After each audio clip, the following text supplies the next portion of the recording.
Good morning, dear student. Today we will discuss about Ajanta cave. In the starting of discussion, you will know about the caves and where it is situated. So, related to Buddhism, Ajanta is the most famous UNESCO World Heritage Site and projected by Archaeological Survey of India. It is an ancient rock-cut cave site which is located in Aurangabad district of Maharashtra site, 60 kilometers away from Jalgaon railway station. आपको समझ आ गया होगा कि ये Jalgaon railway station से 60 kilometre की दूरी पर औरंगाबाद में स्टेट महाराष्ट्र में है. और ये हमारे भारत का सबसे अच्छा और सबसे फाइन पेंटिंग या स्कल्पचर का आर्ट वर्क है जो हमें मिलता है हमारे प्राचीन काल के बारे में. इसमें 29 केव्स हैं जिसमें लॉर्ड बुद्धा, बोधिसत्व और जातक कथाओं के बारे में डिटेल से बताया गया है. इसमें 2 प्रकार की गुफाएं बनाई गई हैं, चैत्य गृह और विहार. चैत्य वो गुफाएं होती थी जहां बौद्ध मुनि पूजा करते थे, अर्चना करते थे, और विहार वो गुफाएं होती हैं जहां बौद्ध मुनि रहते हैं, आराम करते हैं. This bodhisattva site has been discovered in 1819 AD by a hunting group of British officer. आपको पता है कि बाई चांस अजंता केव्स की खोज की गई. इसका खोज करने का कोई लॉजिक नहीं था. ब्रिटिश ग्रुप की एक टुकड़ी किसी जंगल में शिकार के लिए गई थी और वहाँ से रास्ता भटक गई. रास्ता भटकने के पास वह एक गुफा में पहुँची जो कि आज अजंता के नाम से विश्वविख्यात है. उसके बाद फिर इसको पब्लिकली नोटिस में लाया गया. Main feature of the cave are there. Cave number 8, 9, 10, 12, 13, 15 belong to earliest Hinayana phase. Hinayana phase वो कहलाता है जब लॉर्ड बुद्धा को ज्ञान की या निर्वाण की प्राप्ति नहीं हुई थी. The rest of the cave related to Mahayana second phase of Buddhism are vihara and chaitya caves.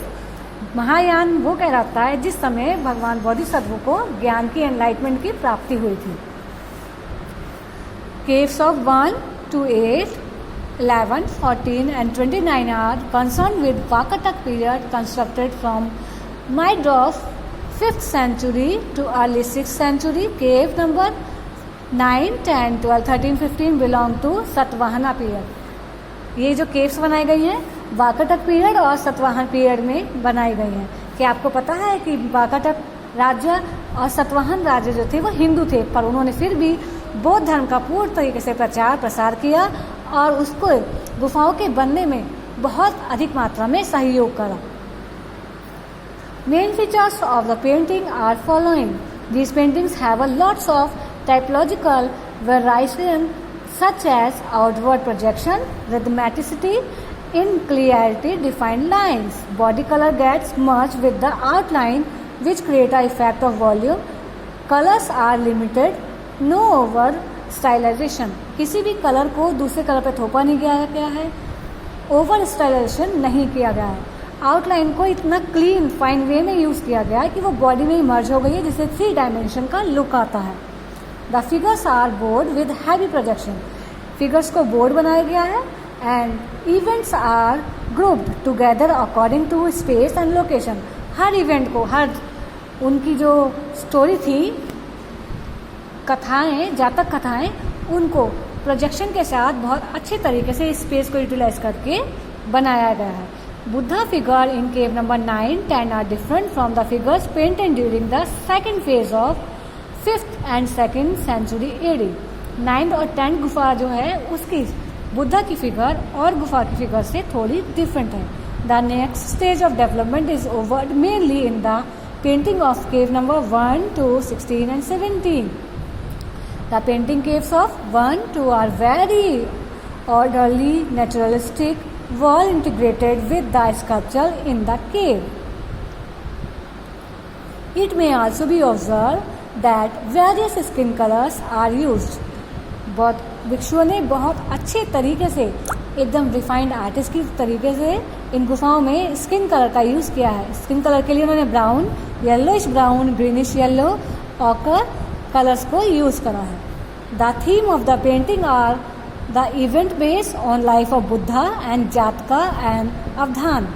जैसा कि मैंने आपको पहले बताया कि बौद्ध धर्म से रिलेटेड बौद्ध के अलग अलग जन्मों के बारे में, उनकी जातक कथाओं के बारे में। जातक कथा वो होती है जिसमें बुद्ध के प्रत्येक जन्म की कहानी छुपी होती है, उसके बारे में, जातकास के बारे में और उनके अवधान के बारे में इसके ऊपर पेंटिंग और स्कल्पचर बनाए गए हैं। सिमल अवतार, महाजनक जातक, विद्युपुंडरिका Jataka, Chhaddanta Jataka, Padmapani and Vajrapani are the name of Jataka stories. Now we will discuss about the Padmapani Bodhisattva cave number 1। ये पेंटिंग जो आपको दिख रही है, ये एक म्यूरल है जो कहाँ पे बनाया गया है? अजंता की गुफा नंबर 1 में बनाया गया है। इसका नाम है Padmapani Bodhisattva. Before discussion about this painting I would like to give you information that it is not a painting, it is a mural painting. Mural means पहले वॉल पे जो दीवारें हैं, गुफा की दीवारों के ऊपर पहले वेट या ड्राई मैटर से उसके ऊपर एक प्लास्टर की लेयर लगाई जाती थी और उसके सूखने के बाद उसके ऊपर पेंटिंग की जाती थी या चित्रकारी की जाती थी, जिससे आज भी केवल हमारी कला का जो एक जीवंत नमूना देखने को मिलता है वो केवल अजंता में ही जीवित है, बिकॉज ऑफ म्यूरल टेक्निक। अगर वे म्यूरल टेक्निक ना यूज़ करते तो शायद आज हमें अपनी महान अजंता की प्राचीन चित्रकला के बारे में इतना अधिक अच्छे तरीके से ज्ञान प्राप्त ना हो पाता। ये अजंता महाराष्ट्र इंडिया में है। म्यूरल मीडियम से बनाया गया है, वाटर कलर में बनी है। 5 सेंचुरी AD में इसको बनाया गया है। ये आर्कियोलॉजिकल सर्वे ऑफ इंडिया के कलेक्शन में आज भी विद्यमान है। इस पेंटिंग में लॉर्ड बुद्धा को पद्म यानी कि लोटस को पद्म बोलते हैं, पद्म हाथ में पकड़े हुए दिखाया गया है। उन्होंने एक बिग अडॉर्न क्राउन को वेयर कर रखा है and slightly bend in the left side, वो थोड़ा लेफ्ट साइड में बेंड है। उनके कंधे बहुत चौड़े दिखाए गए हैं। ये 3 फोल्ड जो दिखाए गए हैं जिससे बॉडी के मूवमेंट का ज्ञान होता है। इस पेंटिंग में लॉर्ड बुद्धा के आर्मलेट यानी कि बाजूबंद में बहुत सुंदर तरीके से नॉट बनाई गई है जो इसकी ब्यूटिफिकेशन को दर्शाती है।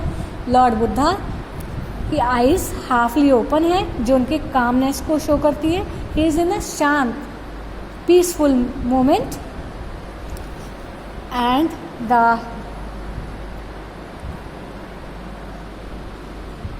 and his wife and the other citizens are looking at him in disappointed manner, but Bodhisattva is passing through with his way without any disturbance. Yashodhara और सभी लोग बुद्धा को कैसे देख रहे हैं? डिसअपॉइंट होकर देख रहे हैं, हताश होकर कि लॉर्ड बुद्धा अब हमें छोड़ के जा रहे हैं, क्योंकि लॉर्ड बुद्धा ने एनलाइटमेंट प्राप्त किया था, निर्वाण प्राप्ति के लिए वे जा रहे थे। तो प्रभु के मन में कोई भी आशंका का भाव नहीं है। इसमें बिल्कुल डेलिकेट रिफाइंड लाइंस का यूज़ किया गया है। नोज बिल्कुल शार्प और स्ट्रेट है। वाइड बैंडेड नेकलेस पहन रखा है जो अट्रैक्शन का सोर्स बना हुआ है पब्लिकली। उनके आईब्रो, उनकी लिप्स, उनकी नोज और चिन, वो सब उनकी पूरी बॉडी को, ओवरऑल इफेक्ट को, सॉलिडली फिगर को आउटलाइन करती है। ये था Padmapani Bodhisattva Ajanta cave number 1 painting का description. I hope you all understand. If you like it, then please like, share and subscribe my channel. Thank you. Have a wonderful day.